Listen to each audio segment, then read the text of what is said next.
Hi guys, welcome to Richard Cabile YouTube channel. In today's video, I will teach you how to enable or disable camera filters on Samsung Galaxy A02. And okay guys, but before we start, kindly subscribe to my YouTube channel by pressing the subscribe button and the bell to notify you if I have new videos. So okay guys, let's start.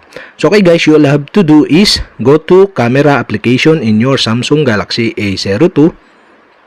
Here in camera, go to gear icon on the upper left side on your screen. Okay, tap the gear icon.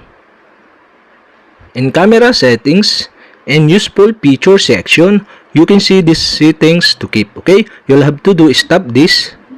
Here in settings to keep, you can see the filters. And on the right side, you can see the switch button.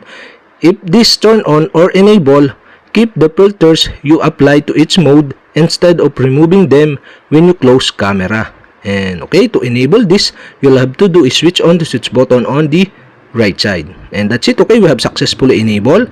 And to disable again, you'll have to do is switch off the switch button on the right side. And that's it. Okay, we have successfully enabled or disabled camera filters on Samsung Galaxy A02. And okay guys, if you have a question, kindly comment below.